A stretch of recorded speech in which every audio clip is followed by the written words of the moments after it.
Kumbaga sugal din to para sa Malaysia. Paano nila ipo-pull off yung isang Selena sa early game? Vinuya dives in kasama si De La Cruz. Panibagong kasalanan ba? Yes sir indeed. Para kay Vinuya, getting the jungler ng Malaysia lamang agad. Ang Philippines ngayon, labanan dito sa Turtle. And kailangan natin i-acknowledge talaga yun kasi nahuli nila yung kiliti. Hindi naman nila kiniliti talaga sa real life nahuli nila kung ano yung kailangan nila munang puruhan. Pero De La Cruz single-handedly going on to Hazik. Magandang assist daw para dito kay Fabico. Pero ito yung ever reliable na taga-protekta. Taga-bantay nila Nepomuceno. De La Cruz umaatake sa tatlo.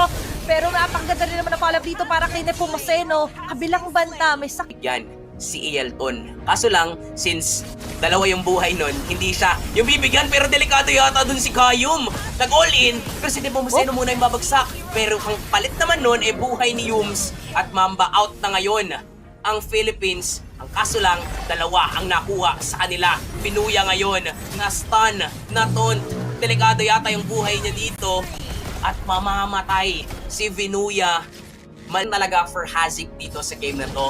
Siya yung nagpapahirap.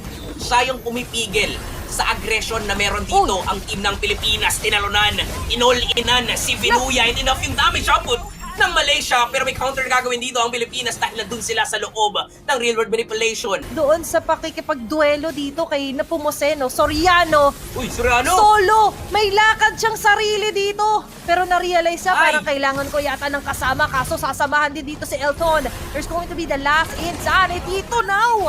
Si Soriano. At sa kabilang banda naman, may iba't ibang nangyayaring clash dito sa mapa. Falling Star para kay Vinuya. Madamang masyado tatamaan. Pero mas tatamaan dito si Kayong. Pabico, babagsak na rin.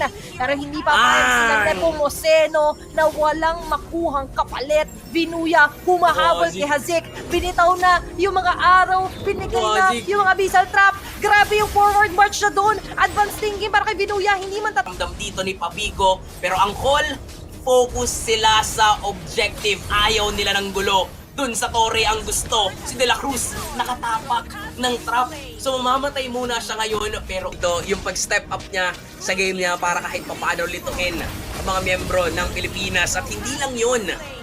Yung mga arrows din kasi talaga sobrang... Hindi naman niya solo-handedly na makukuha agad dito yung ibang mga members sa kanyang tina-target. Pero ito na naman si Vinuya, kakasabi lang natin na kailangan niya na taga-hold. Kayong, kinasa na rin yung AOG, makakaiwas na ba mga members, pero mukhang siya pa yung hindi makakaiwas. Even the Revitalize was activated, pero hindi sapat para makasurvive. Kaya Kanina nga, nagkaroon lang siya ng offer commitment against kay Hazik. Pero mukhang natuto siya doon. Ang kaso lang, si Vinuya na all-inan ngayon ng Team MY.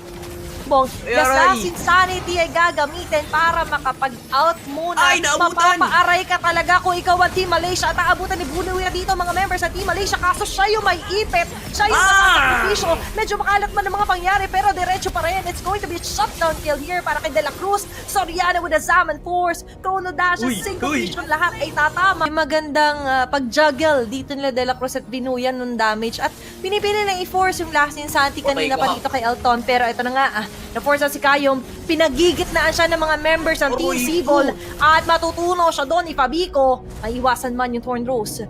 Pero members of Team Philippines is still... Malaysia. Ganda rin ng depensa actually ni Ilton doon sa bottom lane, pero yung taas yata ang gusto nila. Tinamaan ng arrow doon. Si Soriano popping the Purify na bait out din naman. Yung mismong last insanity, Ilton buhay pa rin at nakakatakas sa may pasok ni Kayong dito. Yung Mountain Shocker pa nagagamitin. Si Hazik inaabutan. Si Pabico, pero mukhang delikado dito. Hindi ang Pilipino, kundi ang Malaysia ngayon. Nepomuceno with the triple. Gusto pa yatang tapusin na yung laban. May mga minions na parating sa gitna, taas at ibaba. Mukhang kaya pa rin naman tong depensahan ng MY, pero focus lang sa goal ang mga kapwa natin Pinoy. Okay ngayon, Nepomuceno. Maganda pa rin yung angulo. Napakasakit naman ng mga agod ng mga espada dito. Kasabay niya pagbasag sa may bandang baba na Torre na mag-react ang Team Malaysia onto what they're doing. At ngayon, reaction nila, ay All in. makipagsayawan dito sa Lord. Mag-all in na nga ba sila? Pero yes sir, members of Team Philippines ngayon Petri. makakuha ng magandang vantage point. Kasabay niya na makakakuha pa ng Lord doon si Fabico. Eliminated sila Idrin. Ubus. Shutdown kill para kay Soriano. Si Hakay tatanggalin na rin ni Nepomuceno. Ay. Sinalubong pa ni Binuya doon si Elton. At si Hazik na lang ang matitira para dumepensa. Pero nag-aasik na ng kasamaan, May ng minions pa. kabutihan. Lahat ng iaasik dito ang pagtagumpay ng Pilipinas sa pagkuha ng puntos. Laban